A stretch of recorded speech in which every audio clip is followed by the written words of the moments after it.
सबसे पहले मैं आपके इस संचार माध्यम से मैं सभी भक्तगणों को, सभी सहयोगियों को, सभी पदाधिकारियों को हृदय की गहराइयों से आभार मानता हूं, इसलिए कि आज के 25 साल पहले, 26 साल पहले परमादरणीय श्री दीनानाथ दुबे हमारे चाचा जी ने इसका बीजारोपण किया था। सांस्कृतिक विकास मंच नामक संस्था की स्थापना की थी। तत्पश्चात 1 साल के बाद हम लोगों को जनसंपर्क के लिए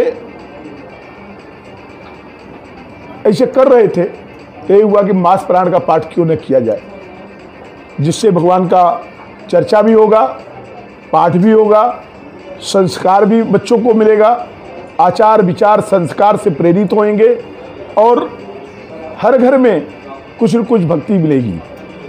आज पिछले विगत 2 सालों में विश्व की महामारी कोरोना जैसी महामारी आई, तो ये मास प्राण का पाठ 2 साल के लिए घरों घरों में बंद था। हमने अपने घर में इसका पाठ किया, समापन किया और विधिवत जैसे होता है वैसे किया। लेकिन ये 25वां साल है। आज 25 साल के वर्ष के 20वें प्राण का पाठ आज संपन्न हुआ। माननीय कृष्ण प्रकाश तिवारी जी, जिन्हें हम लोग बड़े प्यार से मुन्नू भैया कहते हैं, मुन्नू तिवारी जी के निवास स्थान और हमारे मिस्त्री साहब के निवास स्थान पे यह पाठ का आयोजन हुआ। बहुत भारी मात्रा में भक्तगण आए, मास प्राण का पाठ किया, तीर्थ प्रसाद लिया और अपने आप को पुण्यार्जन अर्जित किया। यह पाठ मैं आपको बताना चाहता हूं कि विगत 25 सालों में जिन भक्तगणों के घर में एक बार भी मास प्राण का पाठ हुआ है, यह विश्व की महामारी कोरोना जैसी महामारी आई, हमने चिंतन किया, मनन किया, पाया कि जहाँ जहाँ पर भी भगवान राम की चर्चा हुई है, जहाँ राम भगवान की चर्चा हुई है, जहाँ पे मास प्राण का पाठ हुआ है, उस घर में कोरोना जैसी महामारी आई जरूर होगी, लेकिन कोई जनहानि नहीं हुई। तो मैं प्रभु का बहुत बड़ा आभार मानता हूँ, इनका के चरणों में मैं नमन करता हूँ, वंदन करता हूँ कि इसी तरह से सभी राम भक्तों पे, सभी लोगों पे अपनी कृपा को बरसाए रहे। का तीसरा सोमवार, ऐसे में आपके घर पर जो है रुद्राभिषेक रहा, साथ में आज मास प्राण का पाठ, क्या रहेगा? जो ऐसा है कि ये रुद्राभिषेक श्रावण महीने में और सोमवार के ही दिन लगभग 15 साल से मैं करते आ रहा हूँ। इस बीच में आज जब से सोमवार लगा, मुझे सांस्कृतिक विकास मंच ठाणे, जो कि हमारे चाचा जी नगर सेवक दीनानाथ दुबे जी का चलाया हुआ था, आज वो अस्वस्थ हैं। इस संस्था को उनके भतीजे श्रीकांत दुबे और रिंकू दुबे चला रहे हैं, उनके सहयोगी सब हैं, इसमें इनका मंडल है। तो मुझे इसमें आने का मौका मिला, तो आज लगभग 7-8 दिन से, मैं 10 दिन से इनके साथ मास प्राण का पाठ भी कर रहा हूँ। और जब हमारे यहाँ रुद्राभिषेक है तो हमारे यहाँ ऑलरेडी सुंदरकांड पाठ होता था, लेकिन मैंने सोचा अब श्रावण महीने में मास पारायण से बढ़िया कुछ नहीं है, तो मैंने मास पारायण का भी कार्यक्रम रखा और ऑलरेडी मास पारायण के लिए मैं यहाँ से लंबे जा रहा हूँ।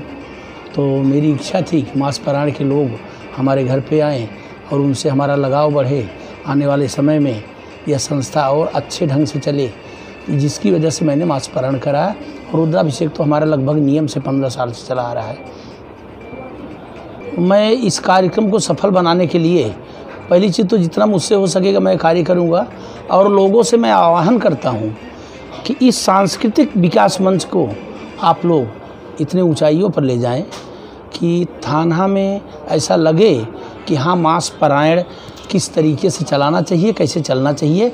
लोगों के घर में जाके हम इस धर्म के प्रचार को जो कर रहे हैं, मैं इन लोगों को धन्यवाद देना चाहता हूं। और कार्यक्रम तो बहुत सफल होगा, और मैं बार बार लोगों से आह्वान करूंगा, आप लोग इस कार्यक्रम से जुड़िए, इस मंच से जुड़िए। आने वाले भविष्य में यह मंच और तेज़ी से काम करे और विकसित हो, इसके जो सदस्य हों अच्छे ढंग से आपस में तालमेल बना के रखें। यही हम लोगों से कहूँगा। इस विकास मंच के कार्यक्रम को जो 14 तारीख को पूर्णाहुति का कार्यक्रम है उसमें लोग ज़्यादा से ज़्यादा आके सहयोग करें और ज़्यादा लोग सम्मिलित हों।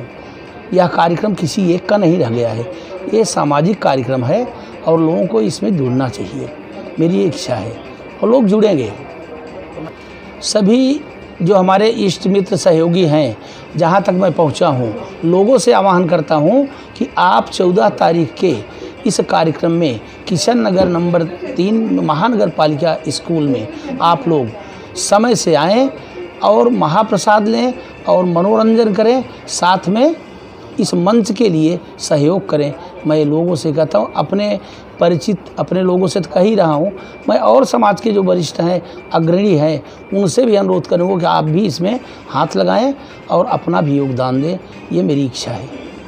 विश्व की महामारी कोरोना जैसी महामारी आई तो ये मास प्राण का पाठ 2 साल के लिए घरों घरों में बंद था। हमने अपने घर में इसका पाठ किया, समापन किया और विधिवत जैसे होता है वैसे किया। लेकिन ये 25वां साल है। आज 25 साल के वर्ष के 20वें पारायण का पाठ आज संपन्न हुआ। माननीय कृष्ण प्रकाश तिवारी जी, जिन्हें हम लोग बड़े प्यार से मुन्नू भैया कहते हैं, मुन्नू तिवारी जी के निवास स्थान और हमारे मिस्त्री साहब के निवास स्थान पे यह पाठ का आयोजन हुआ। बहुत भारी मात्रा में भक्तगण आए, मास प्राण का पाठ किया, तीर्थ प्रसाद लिया और अपने आप को पुण्यार्जन अर्जित किया। यह पाठ मैं आपको बताना चाहता हूं कि विगत 25 सालों में जिन भक्तगणों के घर में एक बार भी मास प्राण का पाठ हुआ है, यह विश्व की महामारी कोरोना जैसी महामारी आई, हमने चिंतन किया, मनन किया, पाया कि जहाँ जहाँ पर भी भगवान राम की चर्चा हुई है, जहाँ राम भगवान की चर्चा हुई है, जहाँ पे मास प्राण का पाठ हुआ है, उस घर में कोरोना जैसी महामारी आई जरूर होगी, लेकिन कोई जनहानि नहीं।